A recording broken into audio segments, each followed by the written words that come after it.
démission, Macron, démission, Macron, démission, Macron, démission, Macron, démission, Macron, démission.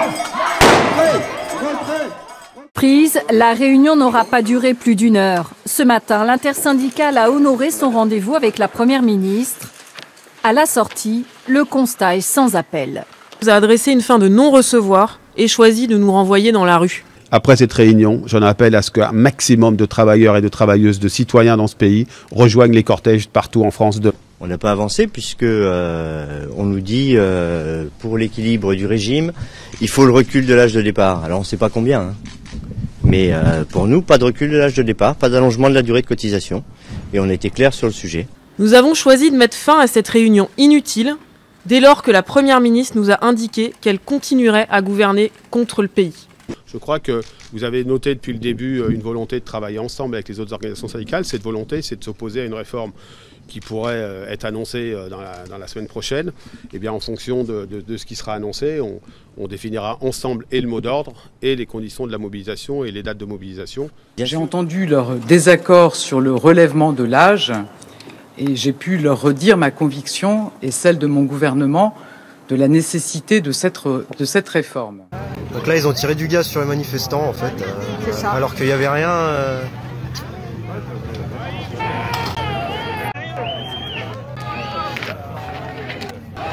Donc là, ils ont tiré du gaz sur les manifestants, en fait, alors. Ils tiennent l'avenir de la réforme des retraites entre leurs mains. Quelles décisions les sages du Conseil constitutionnel vont-ils prendre? Premier scénario possible, la validation totale, peu probable selon les experts.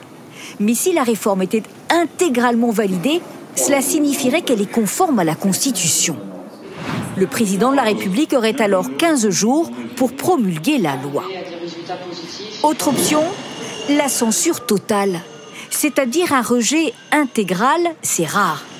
Les sages pourraient cependant annuler la réforme s'ils estiment que certaines règles n'ont pas été respectées au Parlement.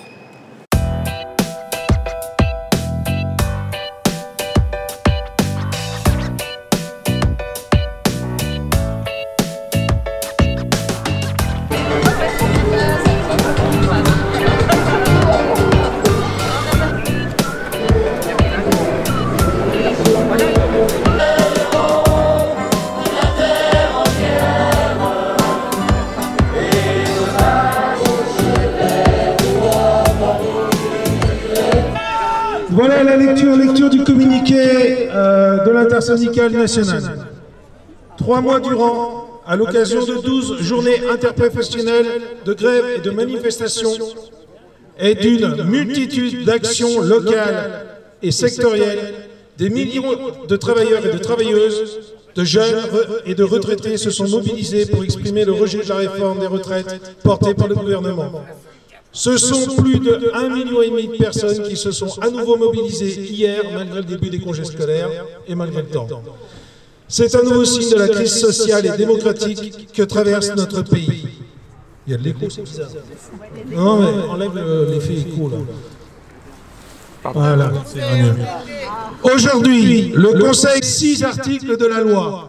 Le peu d'ambition qu'elle contenait sur l'emploi des seniors, le droit à l'information, la pénibilité pour les contractuels de la fonction publique ont disparu du texte final.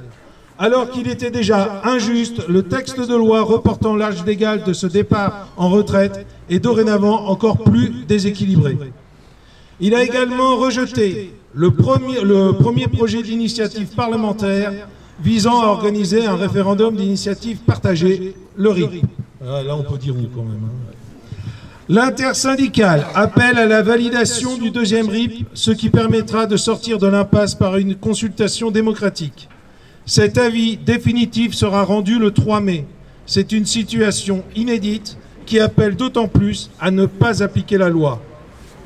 L'intersyndicale prend acte de ces décisions. Il revient donc aujourd'hui au président de la République de prendre ses responsabilités. Devant le rejet massif de cette réforme, l'intersyndicale lui demande solennellement de ne pas promulguer la loi, seul moyen de calmer la colère qui s'exprime dans le pays. Elle demande au Parlement une nouvelle délibération comme le prévoit l'article 10 de la Constitution sur les bases d'une concertation centrée sur les questions du travail. Ce serait un choix de sagesse et d'apaisement. Les organisations syndicales ont pris note que pendant 3 mois... Je reprends.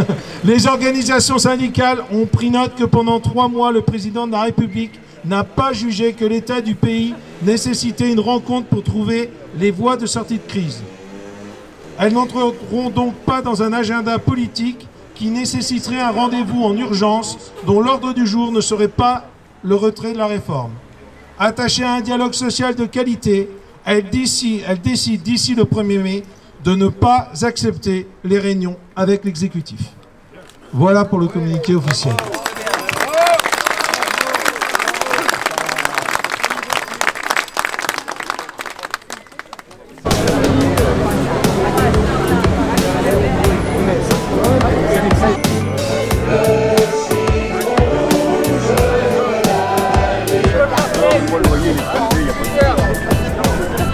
Alors là, il y a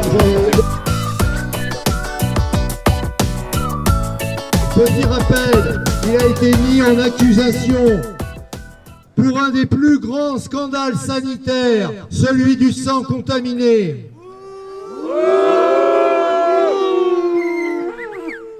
À l'accusation, il a déclaré responsable mais pas coupable et a été acquitté. Qu'attendre de Juppé, condamné pour des emplois fictifs?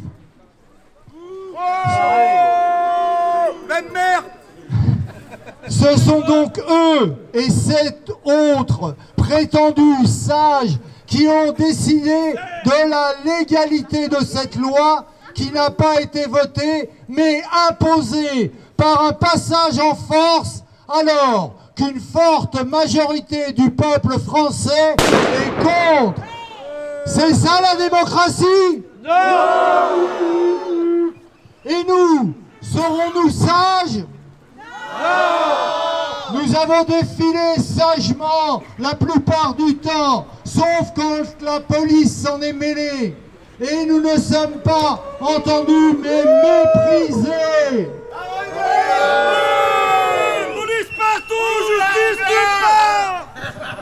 Macron a déclaré « Je ne lâche rien ». Nous non plus. Exactement, nous non plus on ne lâche rien. Alors, quand on aura gagné cette bataille des retraites, parce qu'on doit la gagner. Une autre prise de parole. Oui, je voulais simplement dire, on se dit que les jeunes de plus en plus ne votent pas, hein, une partie de la population, mais devant tous ces dénis de démocratie, comment ont-ils envie de voter quand il y a des 43 en permanence? Voilà, c'est simplement exprimer ma colère au moins sur ce point-là. Vous savez que c'est le mois où les gouvernants expulsent les locataires de leur logement parce qu'ils n'arrivent pas à payer leur loyer.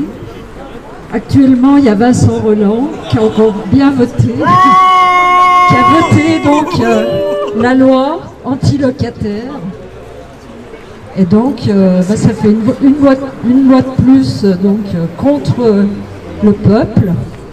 Donc moi, je suis pour l'expulsion de M. Macron de l'Élysée. Quant aux institutions, bien sûr qu'il faut les protéger. Protégez-les des terroristes, de ceux qui veulent attaquer la République. Mais on n'est pas des terroristes. Nous, on est le peuple. Ces institutions, c'est les nôtres. Et on a le droit d'en disposer comme on le veut.